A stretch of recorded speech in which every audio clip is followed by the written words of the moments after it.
All right, I think we live everywhere. What's up, everybody? I know it's been a minute since I've been on here, but I'm back on here again for another coding challenge. Happy New Year! Shoot, I ain't been on here since the New Year. I think the last one I did was December 5th. So I kind of fell off a little bit for the holidays, but I'm back on it. I got my New Year's resolution in place. I'm gonna try to do these a lot more often, at least once a week. Cause last year I kind of failed on that. I probably did like once a month, maybe 2 times a month sometimes. But I need to at least do one live once a week, and most of them are going to be coding challenges. Some of them I might do some like live coding and stuff like that, but or I might just get on there and do like Q&A, or I might just talk about some kind of technical or something in the tech industry or something like that. But most of the time I'll be just practicing the coding challenge. I'm still practicing coding challenges just due to them still being prevalent in a lot of interviews. And so as long as they're still being asked in interviews, I'm gonna keep practicing them, and practicing them in front of people helps me, and hopefully it helps the people that's watching as well to get familiar with these kind of problems. So these coding challenge type problems, they get asked in coding interviews for software engineers typically, especially at larger companies, but now mid and small companies will ask them too. And they're basically like these riddle style challenges that they ask you, and you have to code a solution to solve the challenge that they're putting in front of you. So as you can see on the screen, this one's called valid parentheses. They give you a problem description, and then you have to, analyze it, figure out what the problem is, and then you have to write some code to solve, that problem that they ask you. And then you need to solve it efficiently. You need to solve it in a way that is considered to that interviewer efficient. And there are a number of ways to do that, which I'll probably go into later. So I hope everybody can hear me. I'm giving a little bit of time for some people to jump in. I see a couple people on YouTube. Hopefully some people jump in on TikTok and Twitch and Facebook. So I'm live on all these different platforms. I'm on TikTok, Instagram, Twitch, Facebook, and YouTube all at the same time.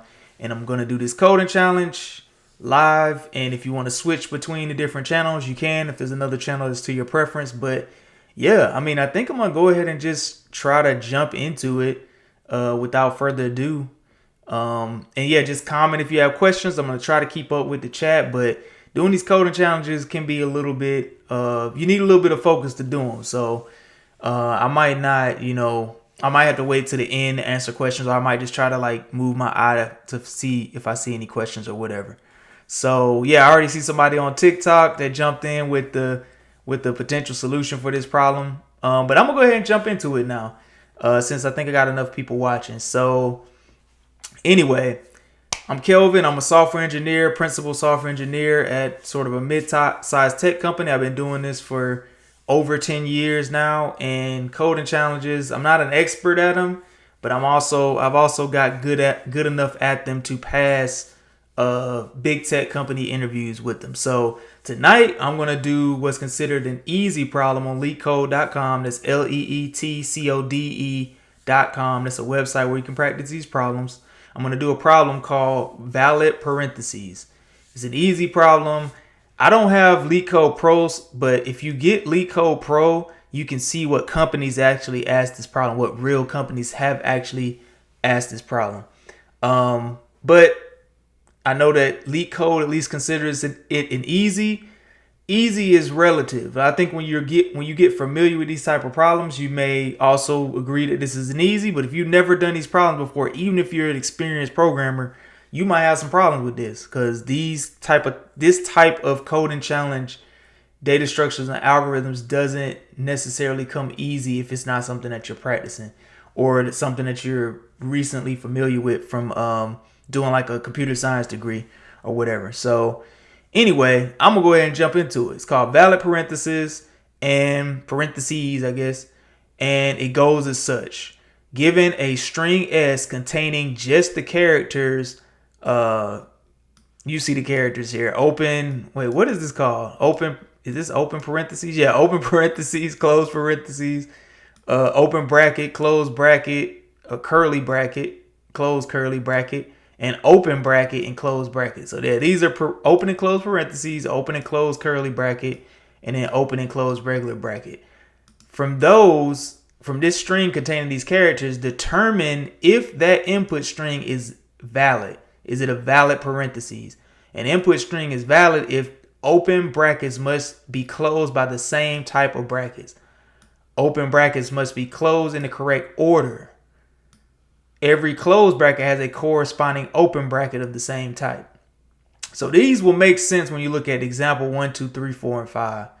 So of course here, open and close bracket, true. The output is true. So for the input, the string is S. Inside of the string, we have an open and close parentheses, and the output is true. And example 2, we have open and close parentheses, open and close bracket, open and close curly bracket. Because each of these is properly opened and closed, then it's also an output of true. Now to a bad example, you have an open parentheses and a closed bracket. That's not a valid case because it fails. Open brackets must be closed by the same type of brackets. Every closed bracket must have a corresponding open bracket for the same type, and they must be closed in the correct order. This one's not actually failing, but the 1 and 3 are failing, and so that's why this output should be false. So my program that I write should take S, this string, as a parameter, as an input, and then it should output false for that case. And so here's another case. You open up a parentheses, then you open up a bracket, then you close that bracket in the right order, because when you open something, you need to close it before you close the one that happened before. It needs to be, basically, it doesn't need to mirror each other, but you just need to make sure that you properly close the brackets when you open them. And so in this one down here, you see that you open a bracket, and then you open a parentheses, and then you open a bracket, and then you close the parentheses in the wrong order. So you can't close a parentheses before you close this bracket. You have to close out the thing that you open before you close, the other thing that you open after it. So you need to close the things in the right order. So like, as you can see here, when you open this one, you close it immediately. So you basically at a blank state, and you just do that same thing. On this one, you open this one, and then you open a different type before you close the first one. Then you close that one first, and then you close the next one first. So it's kind of like common sense. I mean, this is how we use it use these things in the English language. You wouldn't just like open a bracket and then close it with the curly bracket or something like that. You just wouldn't do that in the English language. So you got to just kind of think about it like that. But you need to write a program to be able to accept that input and then return the output as true. So somebody said, what website would you recommend using to learn how to code? There's so many resources now. I mean, you can use AI, you can use YouTube. I recommend Free Code Camp is a good place, like Udemy courses. There's so many places, but just like DM me, and we can talk about maybe like your learning style, because it really just depends on your learning style. Now there's so many great options. It's really not even just one thing. But anyway, I'm going to keep going. So down here are constraints. So sometimes you're given these constraints in these type of interviews. Sometimes you aren't. Sometimes you can ask for them. But typically they'll have them in the problem definition. So the constraints is saying that the length of s.length, that's the length of the input string. So in this case is this, is always going to be at least 1. So I don't have to worry about the case when it's going to be like 0 or like nothing in the string. It'll always be at least one thing in there.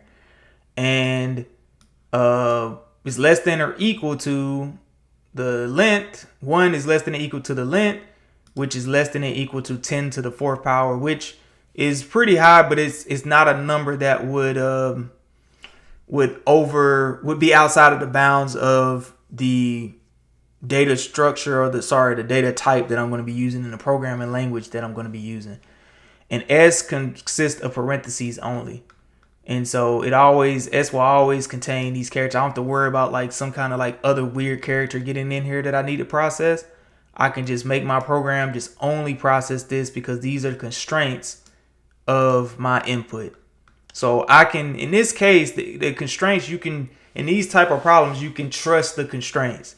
You can write your program and trust. You don't have to validate that your constraints are true. You can trust those as guaranteed truths. Now, anything that isn't in the constraints, you need to ask the interview about it, or you just need to program against it. Like if it didn't say this line, I may need to program and just make sure that I don't have any invalid characters in my program, and I probably just return false if I did have some kind of character that wasn't one of these parenthesis types.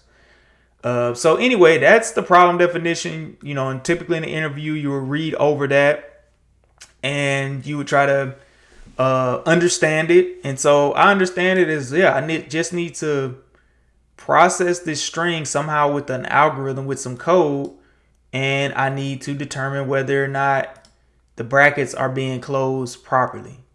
So when I open a bracket, I need to make sure before I close another bracket that I close that same bracket. So if that makes sense, I hope that makes sense. So the bad example here, when I open this bracket, I need to make sure that the next closing bracket I see is the closing one for this.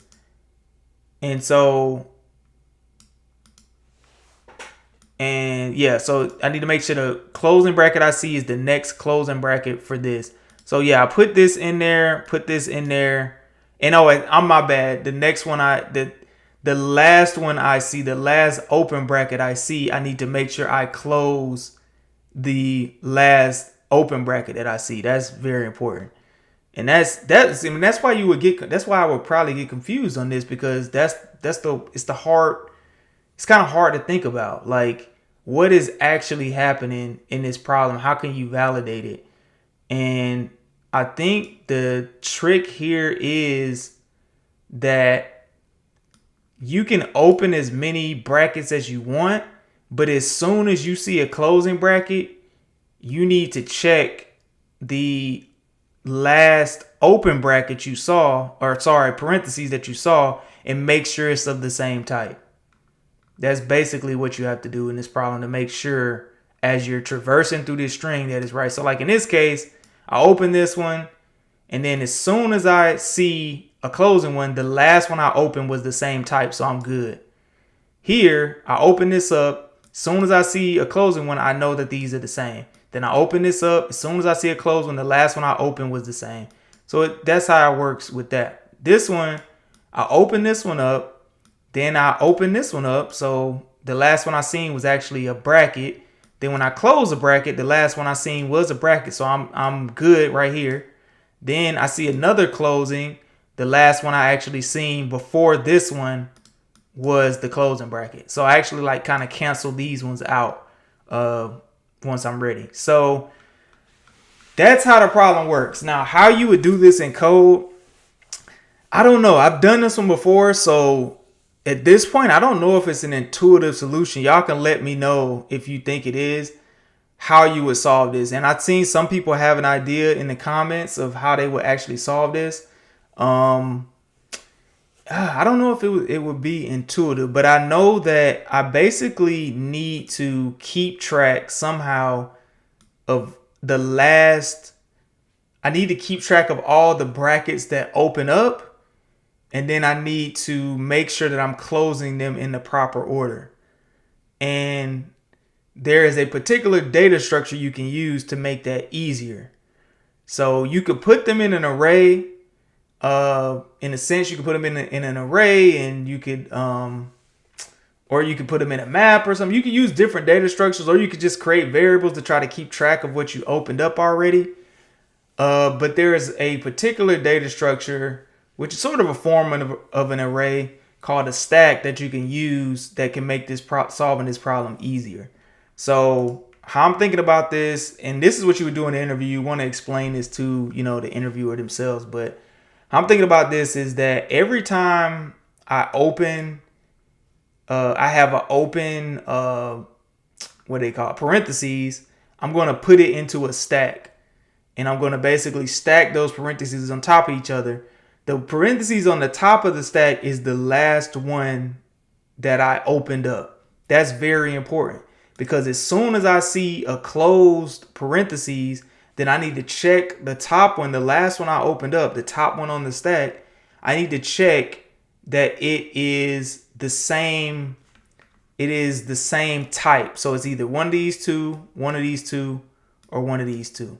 So I need to check that it's the same type. If it's the same type, I basically can kind of cancel it out as that one has been closed. That parentheses has been closed properly. I don't need to focus on it anymore. And I actually at that point can pop it off of the stack, which means remove the top thing off of the stack. So I can just take it away from the stack. And then when I find my next closing thing, I can check the top of the stack and I'll have the last one and make sure that it's closed in the right order. And by building this stack in order, when I'm checking it in reverse, I'm actually checking it in the proper order and making sure that I close the parentheses in the proper order. So if I ever come to a point where the closing parentheses is not the same type as the opening one, then I know that this is not a valid parentheses and I should just exit out. So here in this case, for example, I would traverse through this string, basically looking at each item one by one. That's what that means. I will put this open. Every time I see an open one, I will put it in the stack. So I see this open one. I'm going to put it inside the stack. And then I see another open one. I'm going to put it inside the stack too. So now I have a stack of parentheses and then a bracket. I'm just calling this parentheses. I don't even know what you would call this normally, but and then the first time I see a closing one, I'm going to check the top of the stack and I'm going to say, what do I have at the top of the stack? Well, I have this bracket at the top of the stack. This is not the proper closing symbol for what I have at the top of the stack, which is a bracket. So I know this output should be false. In this case, I'm actually going to put these first two in the stack and have the bracket on top. But the first thing I'm going to actually see closing wise is a bracket, which does match what's on top of the stack. I'm going to pop this off of the stack. And now the stack is only going to have this open parentheses. And then I'll be here in my traversal. I'll have another closing thing that I can check the top of the stack, which is this. And these two on both sides do actually, they're valid closures or whatever. And so by checking that, then I know that I can pop that off the stack. And basically, if I get to the end and I don't have anything left on the stack, then I know that I've closed all. Since the stack was consisting of open parentheses, then if the stack is empty at the end, then I know I can return true because I have closed all my open and closed parentheses. I basically closed all of them. So I hope that makes sense. It's so hard to explain. This one actually is harder than I thought to explain. An interviewer would understand it, so it kind of makes it easier. But like trying to explain it in a way that makes sense in layman terms of somebody that has never done these problems before or is like very early in their coding journey, it's kind of tough. So I'm not going to stick on that too much longer. That's what you would do. You would explain your thought process and your approach to the interviewer. You probably wouldn't take that long to do it for an easy problem. You probably want to do it in like less than 3 or 4 minutes.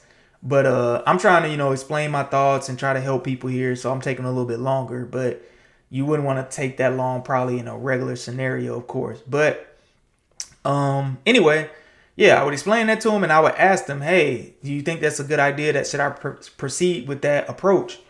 And if they say yes, then I will proceed to start writing some code. If they, you want to ask them because in that case, they may actually help you. They may say, hey man, you're way off track. They may say, why don't you think about this? Or your solution is good, but how do you handle this? And they may try to lead you.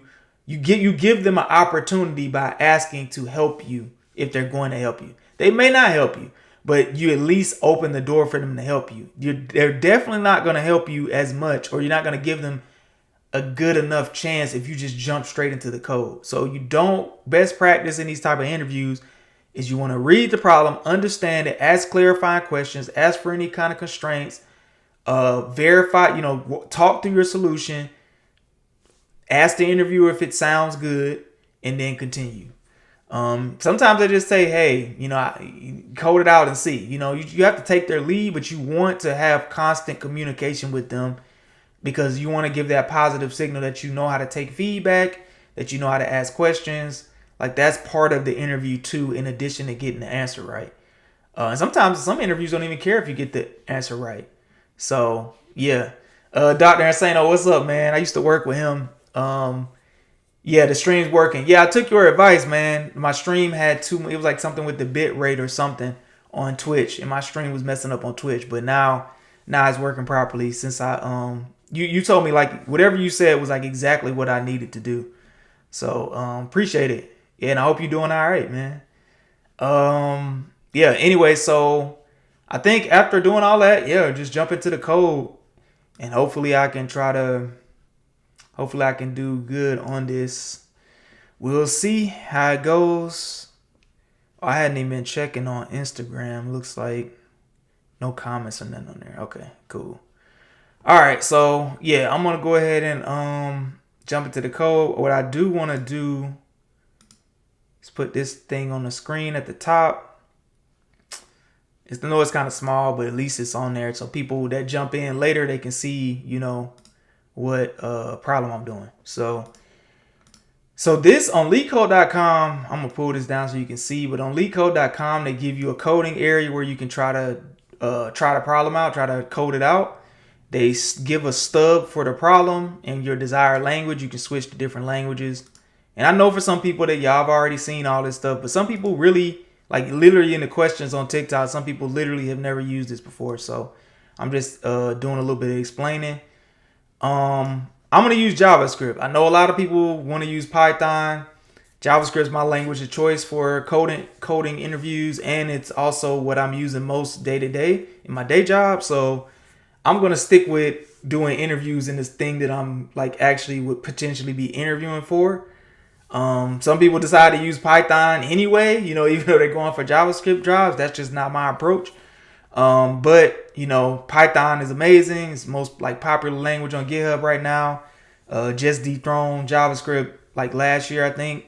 So both of them are great language. If you can read Python, you can read JavaScript. So please don't worry if I just because I don't do this in Python, because I always get that comment like, why don't you use Python? Just like, it's okay, man. You can read it. Like you can be more agnostic and learn how to read multiple languages, especially multiple similar like dynamically typed languages that are not very verbose like JavaScript and Python. They're you can read both pretty easily.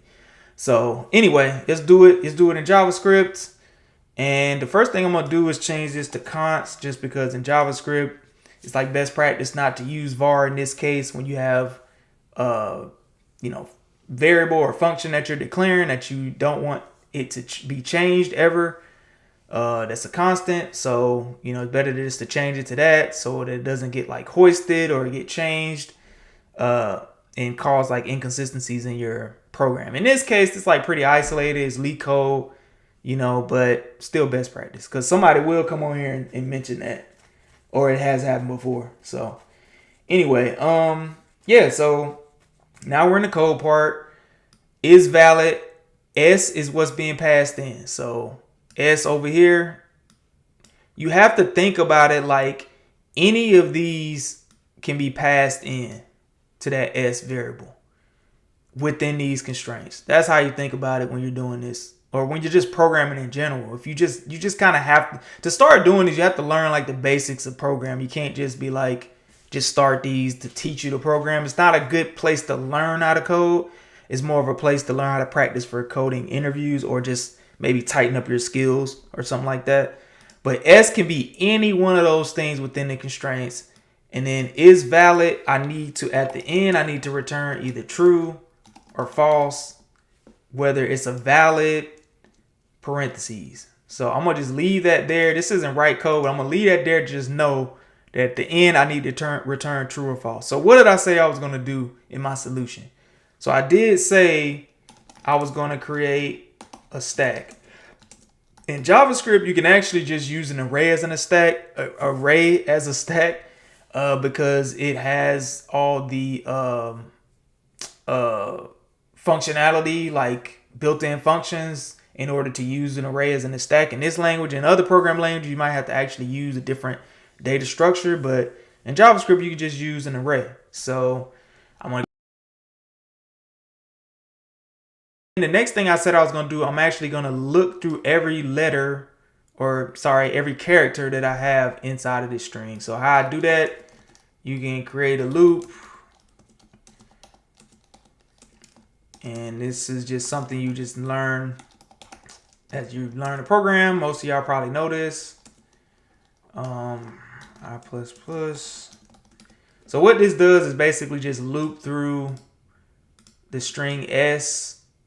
You know, it loops an index through the string S and just increments that index. So in a zero-based index in language like JavaScript, you start at 0.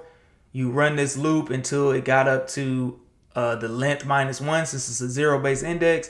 And then every iteration, you would just iterate the index. And then how you access the character at that index inside the string S is just using these brackets. So this is just for people that just haven't programmed, but maybe everybody on this that's watching has before. So maybe it's just overkill, but anyway, that's how you do it. So this would be like, I could call this like char or something like that. And so that gives me the character. Basically, this loops through the string and gives me every character in that string. And I'm going to run this code inside of here for every character in this string. So, and that character could be open bracket, close bracket, whatever the case is. So the first thing I want to check is, like I said, if I have an open bracket, I want to push that into the stack. I want to make a stack with all my open brackets. So the first condition I'm going to say is if character is equal to this type of bracket or is equal to curly bracket or is equal to the square bracket. Yeah, curly bracket and square bracket is what they call. I couldn't remember the name. If that's the case, then I actually just want to take my stack and use the push function and push that character into the stack. So since my constraints say that S can only be one of these characters, like it can only be one of these, then if my first if conditional checked if it was any of the open ones, then in this, if I do an else here, then that means character is either it's got to be one of the closed ones, if that makes sense. So it's either this one, I'm screwing this all up, or this one, or this one. And I never learned how to type these special characters. That's why I'm looking at the keyboard. But anyway, yeah, so it's in this condition, it's one of the closing ones. And remember what I said, when I find a closing one, I actually need to check the top of the stack to see if the closing one equals the right type, that is a proper closing character to the last open one that I found. So the top of the stack will have the last open. So I can say, let's create a variable called last open parentheses. I guess I could say something like that. And then I could take the stack and I actually can call a function called pop. That'll pop the thing that's on the top of the stack. Actually, it'll pop the end of the array, but if you're using it as a stack, it'll pop the last thing off the stack and put it into this variable, and it'll come out of the actual stack, which is good in this case. So last open parentheses, I need to make sure that the current closed character, since it's in this case, so it's a closed one, and this should be, yeah, else it's a closed one. So I need to make sure that let me see. So yeah, if this is the last open parentheses, I need to make sure that I'm trying to figure out a way to do this without having to write a bunch of crazy code, but yeah, it's really it's really like, yeah, it's really just complicated. So you just have to, I want to actually make this smaller. Like, I want to say, yeah, well, I'm gonna leave it like this. If last open parentheses equals, so I have to check what each one is actually. So if last open parentheses equal this, and the current character equals the close one, or, and so I'm actually gonna do this like 3 times. And you're gonna see what I'm doing soon, I hope. Do it one more time down here like that. Just like this. Yeah, so I'm basically saying if last, I'm gonna do all 3 of my types, and I'm just gonna make sure that I get the proper closing one for the proper open, if that makes sense. It's kind of weird to explain, but so basically what I want to do is I want to check my last open one. Remember I said the last open one needs to be the same type as the current char, the current close, because I got in here, so it's char is either one of these closing ones. I need to make sure that if the closing one is this one, the last open one needs to be the proper open one to it, and for the square bracket and for the curly bracket. So I just need to make sure that one of these things is true. Either these equal, or these equal, or these equal. If those 3 equal, then I'm good. If they don't equal, then I actually want to just return false out of my whole program. If I come to a point where these don't equal, then I want to exit out of my whole program at that point. So I actually probably could reverse this and say, like I could say if this doesn't equal, like if this is not true, and this is not true, and this is not true, then return false. Because if all 3 of them don't happen, you just put ands in between here actually instead of ors. If I can reverse this to clean up my logic, I can return false. And so since I already popped the stack here, this actually takes the item out of the stack and puts it in here. That's kind of more confusing part. I probably could rewrite this and like do this pop later, but it's actually just clean to just go ahead and pop it out of the stack right here.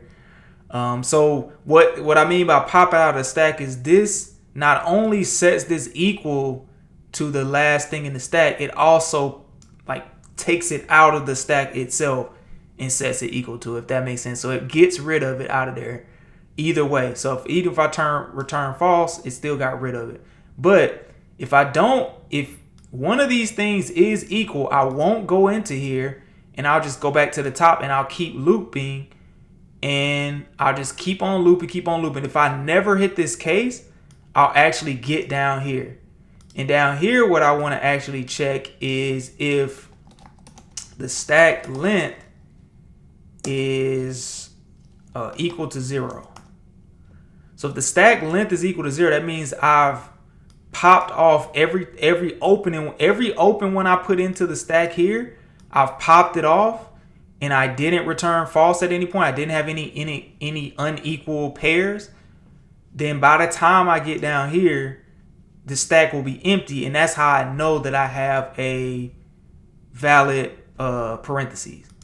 So I hope that makes sense. I know it might be a little confusing, but I hope that makes sense. Yeah, it's a little bit confusing, but it may make sense to most people. Y'all let me know in the comments if it's making sense or if it's a little bit confusing. But hopefully I'm making a lot of sense, or making some sense, and this is something that will be helpful to you to at least come back to, at least, or try to do the problem yourself. So at this point, if I get to this point in the interview, I'll probably want to kind of look over my code and make sure that it's working the way that I think it is. Look for bugs before I even try to run it or do anything. I want to talk through and look through what I've done so far. So I basically created a stack, type const, which I can mutate this even if it's const, as long as I don't reassign it in JavaScript. And I'm going to do a loop starting at 0. and this will change, so I'm gonna make that be let I is less than the length. Yeah, as long as it's less than the length, it's good. Then I plus plus. The char is the index I into S. That gives you the char. I won't be changing this, so I made it a const. If character is one of the open ones, those are good. It's all three of the open ones. Then push it. If not, then it's got to be one of these closing ones. So I wrote a comment there to say what that is instead of, because it's just an else. So then I make a new variable called last open parentheses, and I pop off the stack to get my last open one, because the only ones I'm putting in there is open ones. So that'll give me my last open one by popping the stack. Then I check if and I probably can just do if if this is not equal, or is it just one? I can't remember. If this is not equal to that, and this is not equal to that, and this is not equal to that, yeah, return false. I think I can do that. Yeah, if this is not equal, oh no, I don't want to do that. I actually want to just keep it like I got it, because I got these two things here. So I basically want to say if this is not true, and this is not true, and this is not true, then I want to return false, because I didn't find any pairs. One of these needs to be true. I need to find a pair. So the char can only be one of these, and it has this last parentheses has to be one of these matching ones with it. If it's not, then I return false. So I think that's right. And then here, stack length equals 0. That'll return true or false. If I have like an input that has like some weird extra characters on the end, or it has some too many closings or too many openings. This would be the case if it had too many openings. I put too much in its stack and I didn't have enough closings to close off them. Like if I had a bunch of opening ones and just one like closing one, I would still have stuff left in this stack. It wouldn't be 0 and I would return false, even if I made it through this whole loop.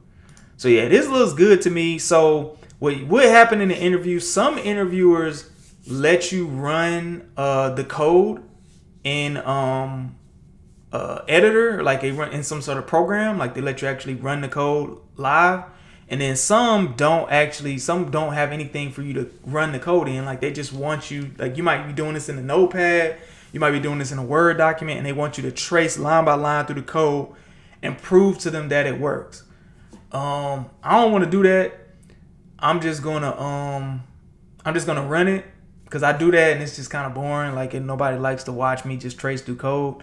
If somebody wants me to do that, you can comment, but I doubt it. Like, I don't think anybody wants to watch me do that. So I'm just going to run the code and see if it's right, and then then I'm going to talk about it. But no, the one thing I did miss is you would need to talk about big old complexity here. So you would need to talk about what that is. You would need to talk about the time and space complexity of your solution.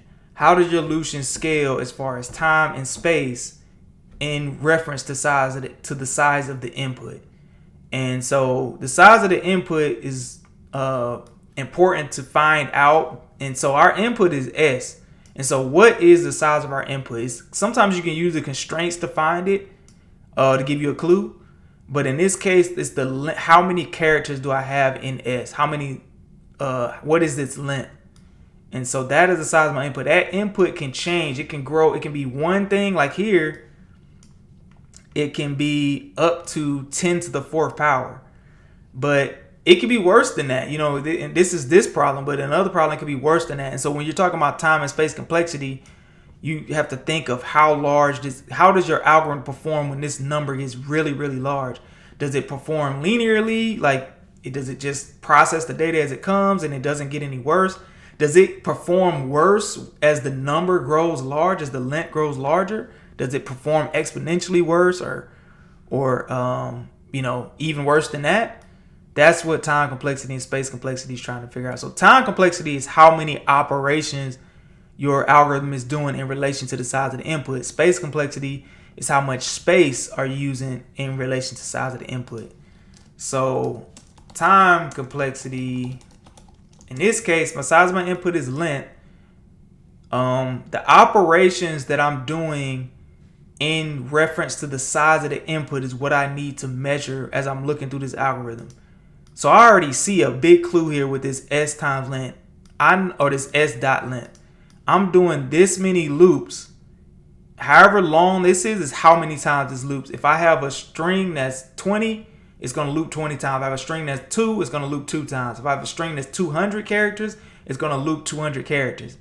This actually doesn't, this always runs one time, no matter how large S is.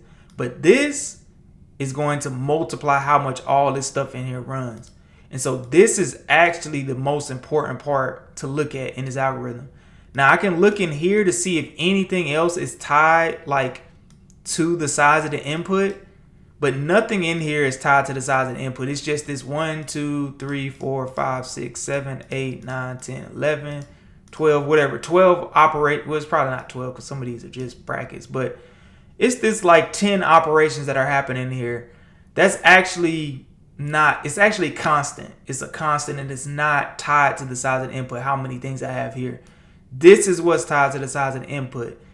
And that's what holds the most weight as far as big O notation. So let's call the size of our input n. So let's call n, you say n equals s dot length. Let's just give it a variable name. In big O notation, n is commonly used as the variable name as the size of your input. So what this actually is called is big O of n, because for every single n that I have, the length of the string, I'm doing that many operations. All these operations reduce, they're constant operations, they reduce down. This is a constant operation, it reduces down. This is a constant operation, it reduces down. Big O notation is hard to explain. I really would have to do a whole nother session on it, but hopefully this is helpful. And somebody asked on Instagram, are you recording these? What's up, Madison Avenue? Yeah, I am recording these. So you can watch them later. Like you can go on YouTube and watch them. The whole thing will be on YouTube for sure. And what I'm saying is that this is constant operation. These are constant operations. This is not a constant operation. So this is weighing the heaviest in the algorithm. So it's actually, and this is running as many times as I have. So it's just n. So what this is actually called is, like you said, Madison Avenue, is linear. So it's big O of n is what it's called in big O notation, or otherwise known as linear time complexity. So let's say, for instance, if I had this like another loop like nested inside of here, I don't know why I copied that. But let's say, for instance, I had like another loop nested inside of here, like that or something like that. Then this actually will be n, but then for every n, I'm actually running another n again with this inner loop, so it would be n times n. And so in that case, it would be big O of n squared. So that kind of gives you just a sense of like, how the time complexity can change without going, doing a whole nother problem to try to show that. So also there's space complexity. So space complexity is how much additional data structure you're using to your input in order to complete the problem. Like, what is your algorithm? How much additional memory is it using? So like I said, some of these constant operations, if it's just setting a variable like char, it's just constant. It doesn't tie to the size of our input. What's tying to the size of our input is this stack. If yes, and big O notation works off worst case. So let's think of worst case. If this was all these open type, like it could be a case where all of them are just open, then I would actually fill that stack up with the length of S. I would actually fill this stack up completely. So I would actually be creating additional data object in addition to my source, to my input. I'd be creating an additional one that can grow to the size of n, worst case. So that actually makes, and I don't see anything else in here besides that stack that's directly tied to the size of my input. So yeah, I don't think anything, this is just calling the length, which is a constant operation, constant memory. Nothing else is doing it. So this is actually also big O of n, or linear space complexity. So yeah, you have to explain that to the interviewer. That's why I went through that. Like, if you get through the problem, get it right, and you don't explain that to the interviewer, you actually could fail the interview possibly, because that's one of the purposes. But one of the purposes behind Google originally creating these style of interviews and these style of questions is because they deal with massive scale. They deal with problems where the input sizes of whatever their data they're trying to process can be insanely large. Like, they deal with the biggest scales in the world as far as they're being one of the biggest tech companies and most groundbreaking tech companies in the world, of course. So, these large tech companies ask these questions because they need to know if you can write algorithms and recognize algorithms that can perform and not perform bad based on scale. So big O of n is actually, or linear, is actually considered a pretty good algorithm. It linearly runs with the size of the input. It doesn't change. It doesn't run worse when the size of the input gets worse. So like, you think about a computer, you try to run too many programs on it, it actually performs worse than it does if you just run a few programs. You run a few programs on it, you run 2 programs versus 4, the computer pretty much runs the same. But then if you try to run 1,000 programs at the same time, the computer starts running really slow. And so that's what like a big O of n squared or a big O of n cubed or even worse algorithm can be running. Like, it could actually get worse as you add more data into it. And that's what these big tech companies want to try to prevent with these algorithms. You could write one bad algorithm and cause a company cost of millions of dollars of cost and using expensive resources. So this problem is trivial. You're not using any resources. It seems like a stupid problem. But when you take that to a job and you're actually accessing databases, you're using API credits, you're doing some sort of expensive operation inside of this code, if it's not optimized, then there's potential that you could be wastefully using space or CPU, space, which is RAM on a server, RAM on a computer, or CPU trying to do all those operations. So that, and they have to spin up more servers, horizontally scale or vertically scale, to meet the demand of what you're doing. And it's all needless if you could have wrote the algorithm better. So that's why they ask these questions. A lot of people say these questions are stupid. They have no purpose. I still think they're stupid, but they got a purpose too. So both two things can be true. So anyway, that's kind of just giving a little bit of just trying to give it a little bit of context. But anyway, thanks Madison Avenue. Say loves the content. Always good seeing us in areas unexpected. For sure, man. I'm just trying to get on here and just, teach people some stuff. Hopefully people are learning some stuff and just share my knowledge. And this also helps me too. Like, I got to stay practiced on these type of problems, at least in the foreseeable future. So that's why I'm on here doing these. So appreciate that comment. Somebody said, what are you working on? I'm doing a coding challenge on KG.code. Somebody said use a hash map. Yeah, you can't really use a hash map. So you could, a frequency map is going to be hard because you need to keep the order. That's why a stack is important data structure to use here, because you're trying to close the brackets in a certain order. So you can't just, I think some people were coming on and saying, like on TikTok, a lot of comments were saying use a map. And what they were saying is that what I think they're getting at is you would take everything in here and store it in a frequency map, and then just make sure that you got the same frequency for all the opens and the same frequency for all the closed characters. And that would make sure you had enough open and close. That would close out, that would probably say, yeah, every closed bracket has a corresponding open bracket at the same time. That would solve number 3, but it wouldn't solve number 2, that they're closed in the right order. Like, it wouldn't, because this one has equal open and closing brackets, but it's not valid. It's opening and closing in the wrong order. It's closing in the wrong order, I mean. So that, just using a frequency map actually wouldn't solve this. You got to use a stack, or you got to use something. Even if you use a frequency map, then you need to use some other map to keep the order, which just makes your problem way too complicated. You could have just used a stack. So, I hope that makes sense for everybody that kind of like was saying use a hash map or use a frequency map or whatever. Saying the same thing, but yeah, I think that's why it would be not good to do that.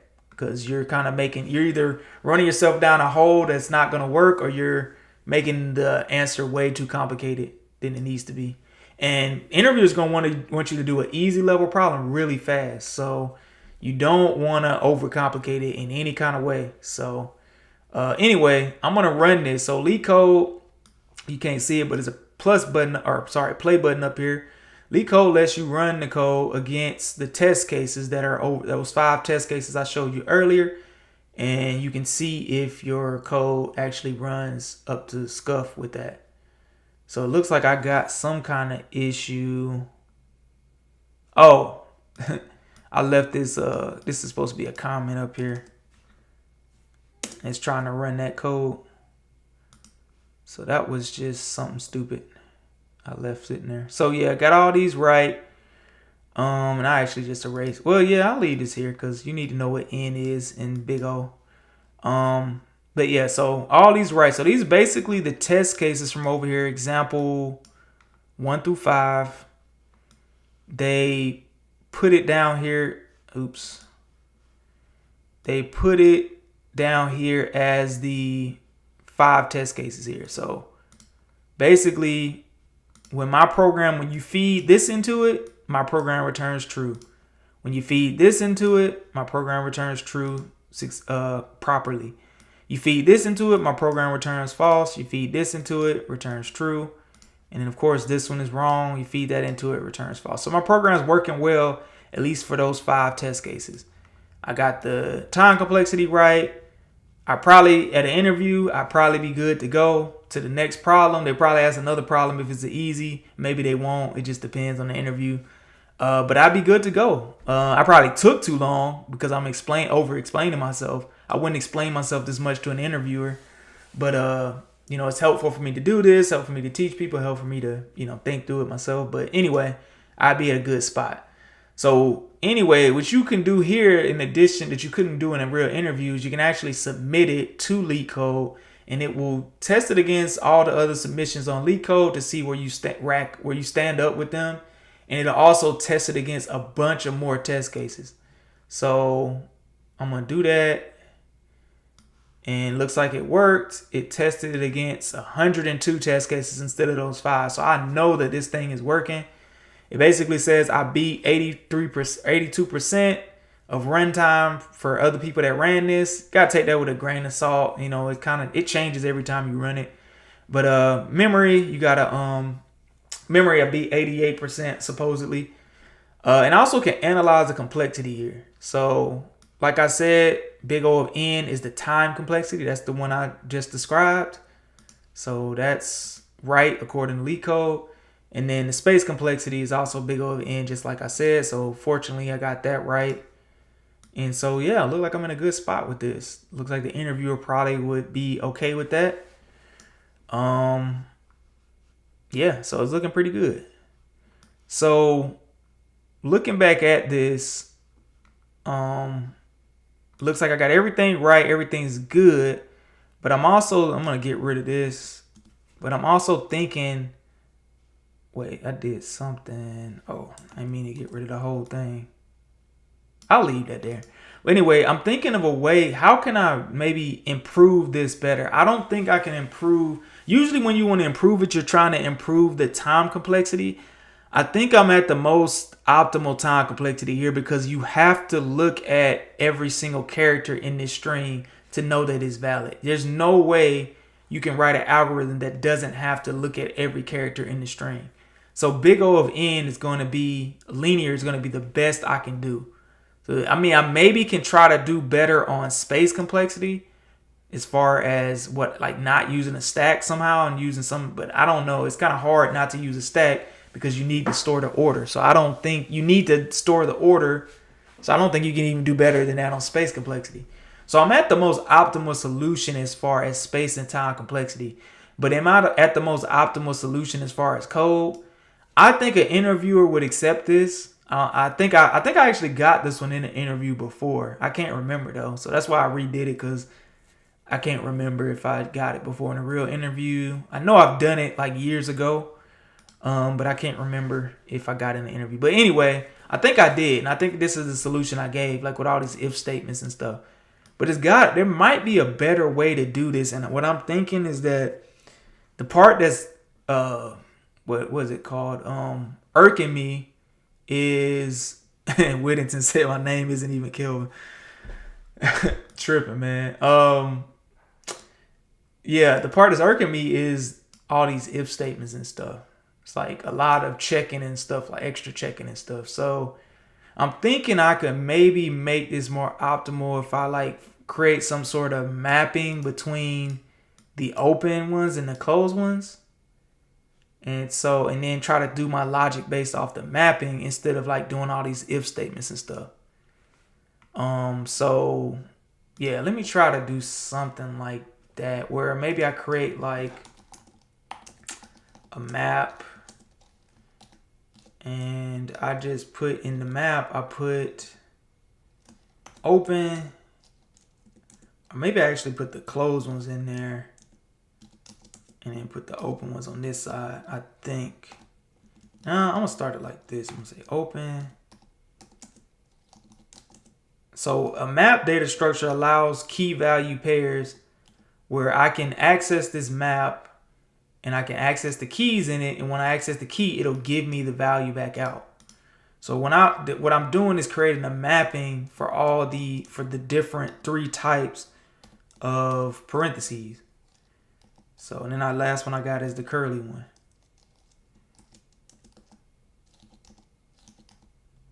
The curly one here, yeah. So now I got a map, and it's basically saying for this one, give me back this one. For this one, give me back this one. For this one, give me back this one. And I'm basically want to say here, instead of checking whether I have these, I could actually just check if I have the key in the map. So I could actually just check. I could say map, and then I could put the character in here. The character is going to be one of these things. If the character is in my key, which is you use these brackets to check the key, just like you were checking the index inside the loop here, like right here. You can do the same thing with a map and check the key based on an actual character I put in here as the key. So these are key value pairs is what a map is in JavaScript and in most languages. That's the type of data structure. That's what people were saying, hash map, frequency map, all that stuff. So, and maybe that's what they were saying. Some people were saying frequency map though. That's what I was saying was not gonna work. Now using a map, yeah, that maybe that's what some people were saying. So sorry if I kind of diverted off of what you were saying, but yeah, frequency map is definitely probably not gonna work here, in a good way. So anyway, in a way that isn't like just wasteful. So yeah, so I have the map here, and so here I'm just checking if I have one of these keys in the map. It's an open one, then push that one into the stack. Otherwise, if I'm on the other side where I have a closed one, then I still need to pop this off, but I need to check if, so I need to check if this one, this is an open one, if it's, okay, so I think I need to just check if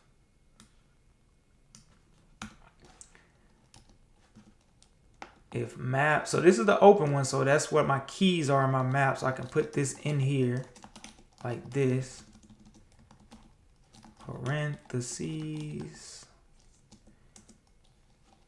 and if it equals, so map parentheses, the last open one, if it equals, oh, that would actually give me this value. But this is the closed one. So yeah, I just need to make sure it equals that. So if my closed one equals the map value that I get out when I call this. Yeah, because it's going to be a closed one. Yeah, because I'm checking it here, the value. If I have one, yeah, if I have a key here, if I have any kind of value here and I have this one of these keys, then I just push char in. If not, because it means an open one. If not, then I know that char has to be a closed one. And then I'll come here, pop out the open one. Then I'll check that the closed one is equal to the closed one that I get from the open one in the map, if that makes sense. Kind of hard to explain that too. But so basically, if it's equal, then, and I basically want to say not equal here. So if it's not equal, then I want to return false.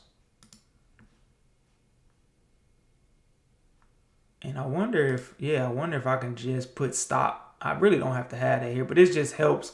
It would optimize if I just got rid of this and just put stack pop like in here.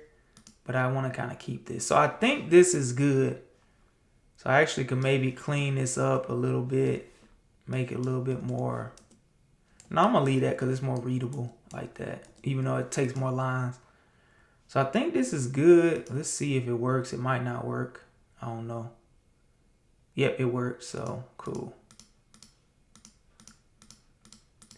Yeah, and so time complexity. It should be about the same. I'm still just looping here, and S, the stack is going to fill up the same way. I'm going to do the same amount of operations. I'm still just doing the same loop. This, you may say, okay, this is using more space. Because it's not tied to the size of the input, this map will always be static. It will always be constant. It'll always be the same map no matter how much my input changes. It's always just going to be these 6 characters. So this is a constant operation. It uses constant space. It should not be considered in your big O. It doesn't raise the big O, the complexity at all with space or time. So it's still space and time. It's still big O of n or linear. It's just this code is better than the code I had where I had all those crazy if statements. And if I actually put this all on one line, this would be like less lines of code. It'll be easier to read. Whether it's easy to understand, probably not as easy to understand, but I would consider it more clever code or more optimal code rather than doing a bunch of if statements. For this simple thing, the if statements don't matter because you only really have like 6 things. But imagine if this was like a bunch of different characters, like this is like 23 or something, 23 different mappings. Then you don't want to write 23 different if statements. And so that's why you want to prefer like trying to create creative ways, clever ways to, or more optimal, readable, maintainable ways to do this. So then if I just add something to this, I could just add something to this map and add new combinations without having to go and add new if statements and stuff like that. So it's actually more optimal code. But yeah, so looks like that works. I'm about to lose my voice probably here soon. And yeah, got accepted to same time complexity. So didn't really help as far as, runtime and memory.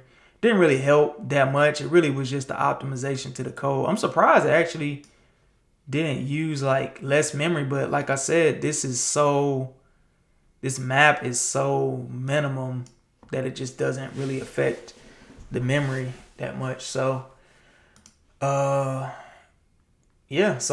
it. That is the answer and even an optimized version of this problem called valid parentheses on KG.codes.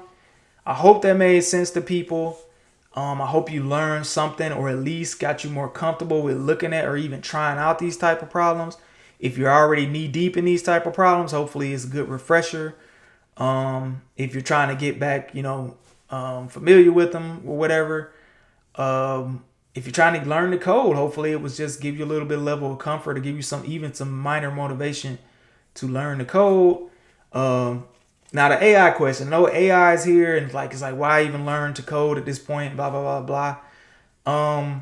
That's up for question. Like I don't really know where this AI thing is gonna go. I don't know if it's still worth it to deeply learn how to code. I do know in the meantime, like right now, today time, you do still need to know how to code to get a programming job. Like they're not just letting people in just because they paid $20 for Claude Code or they paid $20 for ChatGPT. they're not letting people into Facebook for engineering job just based on that. You gotta know. You at least need to know some system design. You at least need to know some. You need to know how to code. Honestly, I mean, they're gonna. One of my friends just went to Facebook and they had to do coding challenges still, even in this time of AI. So that's why I'm still doing it. That's why it's still worth it to learn how to code. People say don't learn how to code. They were saying that in 2023. When ChatGPT first released, people were saying stop pursuing coding degrees. If somebody would have started in 2022, 2023, at least doing a boot camp or something or learning how to code, they could have had a job by now and, potentially changed their lives or got into a better career that they like more or whatever, got more money, and they let the stuff stop them. So I would not let the AI thing stop you from learning some kind of skill. It's not going to hurt to learn how to code, even if you start doing a lot of AI assisted work. So like at work right now, AI takes a first shot at everything I write. And it ends up writing most of the code that I produce. Do I go in there and tweak some things sometimes? Yes, but there are times when I don't. Like most of the time I don't have to tweak anything. I just review the code. But it really isn't too different than what I was doing before. I read a lot more code. Even before AI, I read a lot more code than I actually wrote. So I read a lot of debugging code. I might read 1,000, 2,000, 5,000 lines of code just to write one line of code to fix a bug or add a feature. So that it's always been that way. So even now when AI is writing a lot of this code, I'm still reading the ratio of what I'm writing to reading. It's definitely went down as much as I'm writing. I'm not typing every line of code, but I'm reading so much code. I'm reading just about the same code as I was before. I'm just producing so much more code using AI. So it's still because you read so much code, learning how to code is not just about typing. It's about being able to read code and understand it, and drive AI the direction it needs to go, fix issues, fix hallucinations. AI will get better. I think it still be a valuable skill to be able to know how to code when AI is trained off of previous data. So, as smart as it can get, there are limitations still. Now, those limitations are being covered pretty quick, to be honest. But I still think it's a valuable skill to learn how to code, know how to code. And if you don't want to learn how to code, at least learn how to develop software. So you may not learn how to code directly, but you still want to know how to, even if you learn how to code with AI, there's still software development lifecycle, software development system design. There's still other principles of building software that are not just writing code that you should learn in order to be the person that's controlling the AI. Even if you're just managing AI agents all day in your job, you still need to have a software engineering lens on managing AI agents. If you don't have that, I was just arguing with somebody on Threads today, and it's just like, yeah, AI is coming, and now everybody can just jump in and just be a software developer just because they buy a subscription to AI, and it's just, I would love that. That'd be cool. I'm not a gatekeeper or anything like that, but what is scaring me is that people actually believe in that because it's just not true. Like, even like we had WordPress, we had Webflow, we had all these tools before, we had app builders before. You can go and press a button and build a site today. 10 years ago, you could go and build a site with one button pressed years ago. That doesn't make you a builder. It doesn't make you a problem solver. It doesn't make you a software engineer. It's a lot more to it. So I hope that we'll use AI to our advantage to help us learn faster, because now is the best time to learn something. I hope that's what happens. But, everybody got their own opinion about it. Some people think it's not worth it to do anything. Like AI is going to take over everything, and so it's not worth it to learn anything. That seems kind of weird, because like, what's the solution to that? Like, none of us are going to work anymore, or none of us are going to learn anything. We're just all going to just get really dumb. It's like, I just refuse to kind of go that route. So, but everybody want to do what they want to do. So I'm just giving my opinion. Let's say I have a gap of 3 years in and I want to start again. How long would it take if available 24/7? Do you mean like learning how to code or learning how to use AI to code, or you just trying to get back into software development? How long it would take if you're available 24/7? If you don't have a job and you're available 24/7, you got the motivation, you can probably, like, in a month you could do a lot. If you every day or almost every day you're spending, let's say not even 24/7, not like 8 hours a day. You're spending 8 hours a day consistently learning how to code or studying or doing lead code or trying to interview prep or whatever your goal is. You need to lock in a job. So you're trying to do interview prep. If you can spend 8 hours a day doing it, even 4 hours a day doing it, if you can spend a large amount of time per day doing it, you can be interview ready very fast. Now, right now, it's kind of hard to get the interviews. So you may want to also do like some projects. You may want to do what I did was some freelance and contract work. And I actually was able to add that to my resume and sort of boost my resume up when I got my first job. That's one trick I say to try to get your resume a little higher than others. Reach out to all your friends and family that you know that work at these companies that have software engineering departments. Try to get referrals. Try to do anything you can to get the interviews. But if you got that amount of time, then it's just up to your determination and your dedication of how fast you can get interview ready. Because you can get interview ready really fast if you, like, maybe like 2 or 3 months. If you really just lock in. But it may take you longer, because if you never learn how to code before, then you might need to use those first 3 months just to learn the basics of just how to code, and then use the next 3 months to do interview prep, because interview prep is a little bit different than learning how to code.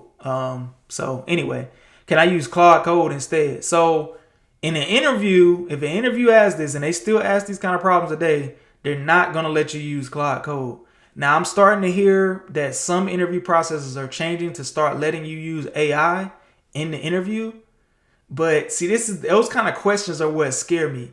So I think what people are maybe thinking, and I'm not saying you're thinking that Quiz Zone, but some people are starting to think just because they have AI, it's like easier to code. Like if everybody can just pay $20 for ChatGPT and just get an interview and get a job, y'all know that's not realistic. Like, come on, what are we talking about? Y'all know that's not realistic.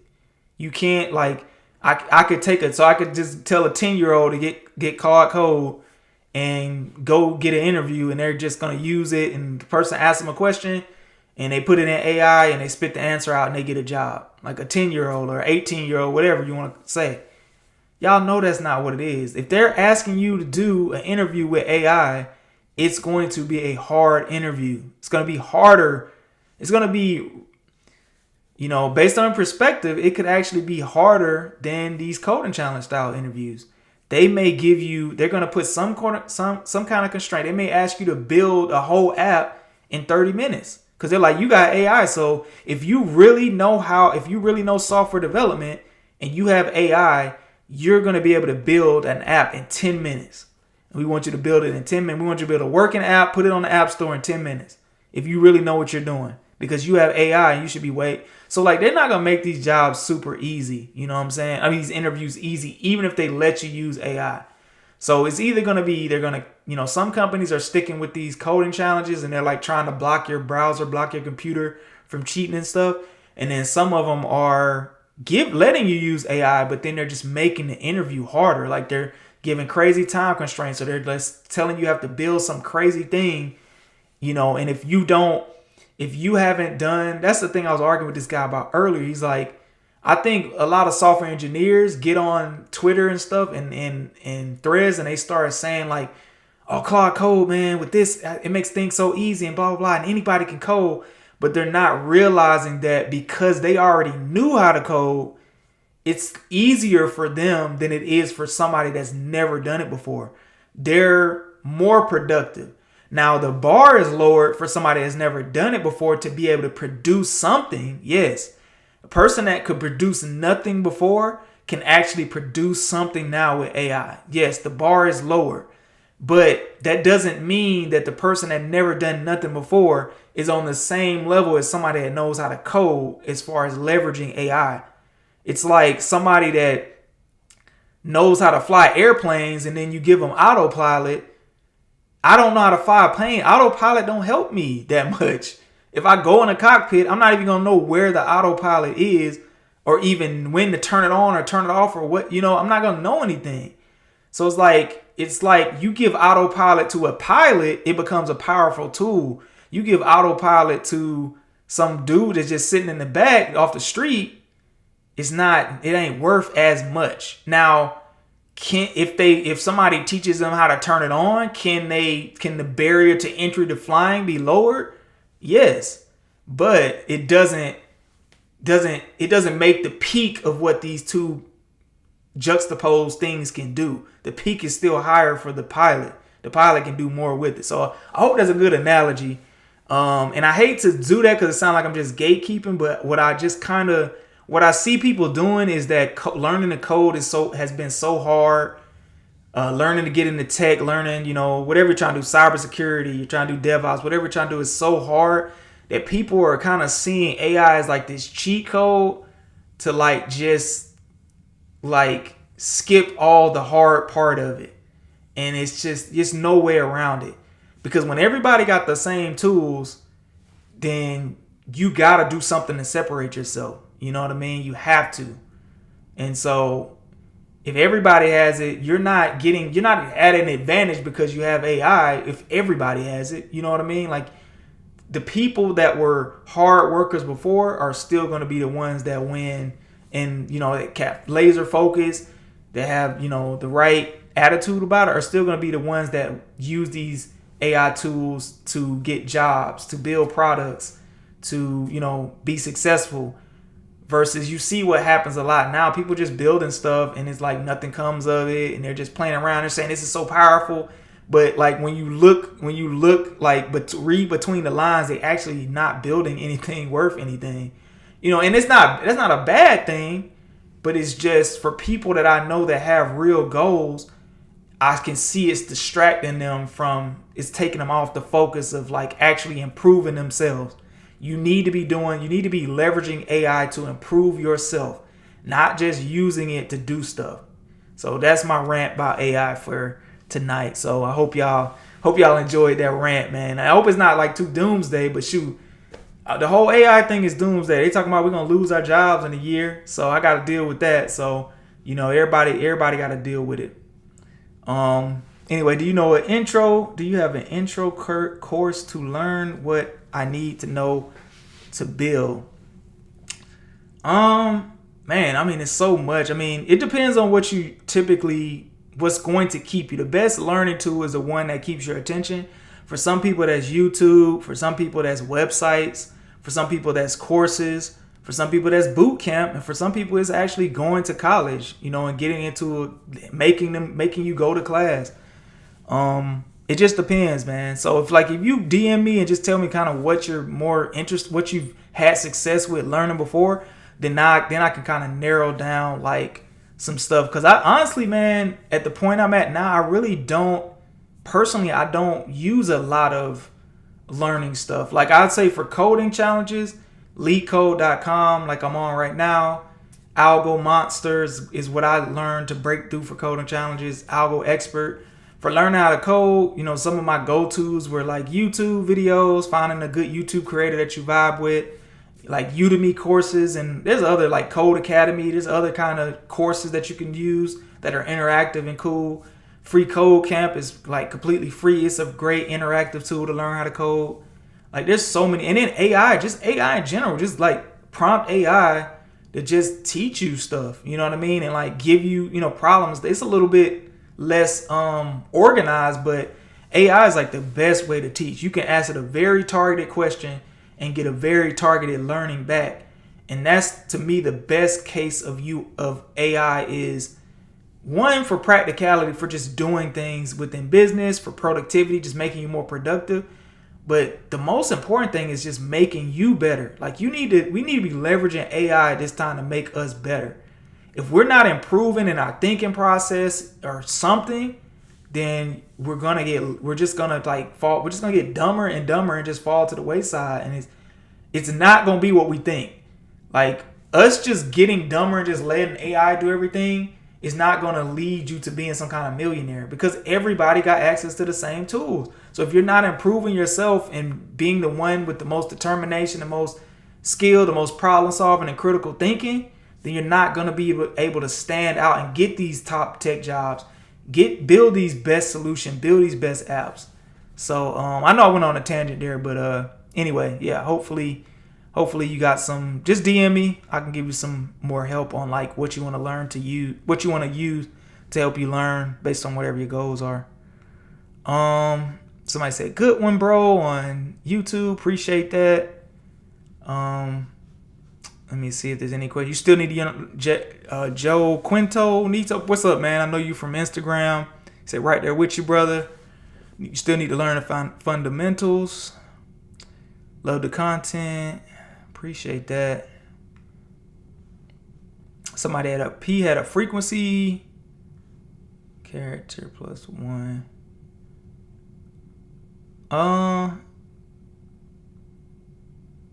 Yeah, I would like to know. Oh, okay, frequency hash map plus stack. Okay, yeah, so he eventually got to the same solution as me. Yeah, it looks like there's not too many more questions. Let me know if you have any questions that you want to ask. I don't see a crazy amount of questions left on Instagram. I don't see many on the other platforms. Like, let's see, Claude Code, technical background. Okay, I don't have a technical background. That's why I'm using Claude Code to build something. Yeah, so I mean, my thing is like, if you're just trying to build an MVP or trying to build a proof of concept for a business idea you've always had, like now you got Lovable, you got Riplet. Like I would say if you don't have a technical background, I wouldn't use Claude Code. I would use like Riplet or Lovable. Now you're gonna pay more, but you're gonna need way less. Like it's not just about coding. You're gonna need way less technical logic, technical know-how, technical logic in general to build on those platforms. Now you're gonna pay more for it because they're doing more for you. But Lovable, you literally just have a prompt, you type it in, it builds a very decent app for you. Replit definitely is super technical on the building side, but on the input side, you don't have to know much technical. Now, Claude Code, you got to be able to open an IDE. You got to understand how to use the terminal. Like it's a lot. It's technical even outside of just the coding part of it. Like even if you're typing it in is doing the coding for you, got to understand what to do with that code once it spits it out, how to deploy it, how to get it somewhere where other people can see it.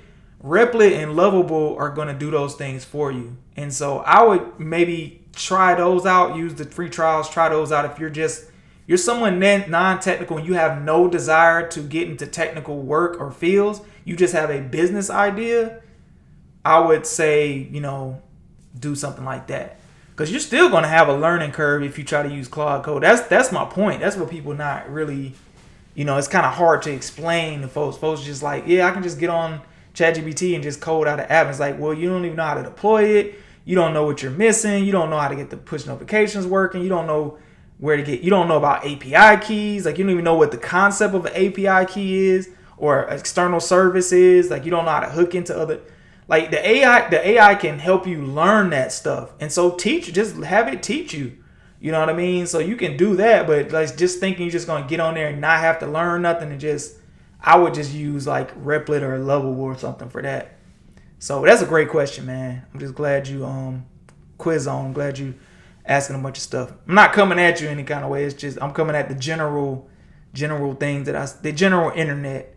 But your questions are great. I appreciate that, man. Yeah, just learn as you go, man. So I mean, I don't want to discourage you from using Claude. Like I think if you are comfortable with learning, it is the better way to go. Like if you want to learn and start being more technical, then yeah, by all means, do that. But sometimes there's people like product managers or like CEOs or people that are coming from like real estate person might come and say, hey, I always wanted my own app. They have no desire to be a technical person. They just want to build their app. And that's why I kind of divert those people to some of these building tools that take that away from, because they don't have no desire, or really the return on investment of them getting technical ain't really high. So they don't really need to use a development coding tool. They need to use more of like a no code solution like Lovable and Replit, or 1,000. There's like Manus. There's a bunch of them out now. A bunch of great ones out now. But like ChatGPT, the Codex, GitHub Copilot, Google Gemini for the coding part of it. Like that stuff is more for developers that want to augment their productivity with AI and just let AI lead the coding. But for somebody non-technical to like open up coding IDEs and stuff like that, it just kind of, there's already a learning curve there, which is just learning how to use the IDE. So it's no point. Just unless you want to save some money, but you're gonna have to learn. So you're trading it off. You're trading off. You gotta learn where do you want to invest your time. If you're a non-technical founder, you don't want to invest your time in learning a bunch of technical stuff. But if you do want to learn it, then of course you can use AI to help you. So anyway, I think. All right, so you're saying Codex isn't needed, doesn't Replit and Lovable. So yeah, Replit and Lovable does take a higher percentage than it would using these other tools. But these other tools cost too. Like, I mean, the best version of Claude Code is like $200 a month, and so I think Replit and Lovable work off like tokens and stuff like that. And so you're gonna pay either way. It's just how do you want to spend your time? Because it's going to take you longer learning how to use those tools versus using one of those tools that literally spit an app out for you. Like, that's what they're made for. And so yeah, you pay them a little bit more for that, but you're not getting away scot-free with Claude Code, because you're gonna have to prompt it so much to get to what you want. You can one shot it, but you're gonna have to like keep trying to fix bugs and fix things and add features and stuff like that. You're gonna have to know how to use a coding ID. You're gonna have to know how to deploy it. You're gonna have to ask it questions like, how do I deploy this? How do I get my API key? How do I do this? How to do that? When Lovable and those, they have a deployment like pipeline. You just hit a button and just deploys this stuff for you. So they have everything. It's limited on some aspects, but so it just depends on where you want to trade the value at. I mean, both of them are good, is what I'm saying. So like, I'm not trying to down Codex or Claude Code or nothing like that. I'm not trying to down Lovable. They're both good. It just depends on where you want to spend your time. But it seems like to me you are looking for some learning, some technical learning in what you're doing. So I do say try to start learning how to use those tools. So anyway, yeah, appreciate those. Yeah, appreciate that discussion, those questions, man. It's probably the core of what I had to answer tonight. Yeah, I think that's probably gonna be it, man. I don't think I have any more questions on here, so I appreciate everybody that jumped on. I appreciate Quiz Zone. Just DM me if you have any questions or anything like that. Everybody that jumped on, I appreciate it. If you're still here, please follow the different channels that I'm on. I go live. I'm gonna start going live every week. YouTube, Facebook, Twitch, Twitter, TikTok, and Instagram. I'm not live on Twitter tonight because I had canceled my X Premium. I didn't know you needed X Premium to go live, so I might have to get that back.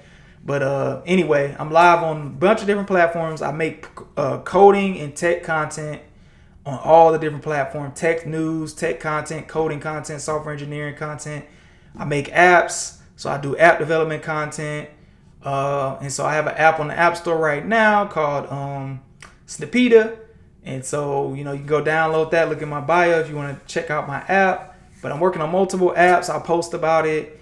I'm working on coding stuff. I post about it. I'm talking about AI, talking about tech. So please connect with me. Also, if I didn't get to your question, connect with me. Just DM me. You don't have to follow me or nothing. Just DM me. I answer all questions I can in my DMs, like technical questions, whatever. And just try to help people through my DMs. So that's free. I don't have to do any mentoring or take calls or anything like that. The most I can invest is just DMs, asynchronous DMs. Just send me all the DMs you want, and I will eventually answer all of them. But yeah, I'm not taking a bunch of calls because that feel like work if I'm just like I'm getting on calls every day. So I don't do any like mentoring and calls or anything like, at least not yet. But DMs are cool. I'll answer whatever level. I'll try to answer whatever level question you got to help out. So and then just let me know what you got going on. I mean, you might show me something. So definitely, man. Yeah, I appreciate everybody that jumped on. Quiz Zone, definitely appreciate you. Just hit me up. And yeah, bruh that was on here, Whittington, my boy Whittington always hops on here. I appreciate you. P had a bunch of questions. My boy Dr. Insane, I used to work with him, was on here. A bunch of people were on all the different channels. So yeah, my boys David, my boy Travis was on earlier. Madison Ave was asking a bunch of stuff. Jaquinto, Nilo. Yeah, a bunch of people were on here. So S Bargy, I remember him. Just appreciate all y'all jumping on. And I'll be back on here doing something else in less than a week. Y'all gotta hold me to it. So I gotta hold myself to it. So hopefully I can start the year off good. Appreciate y'all. Hope y'all have a good night.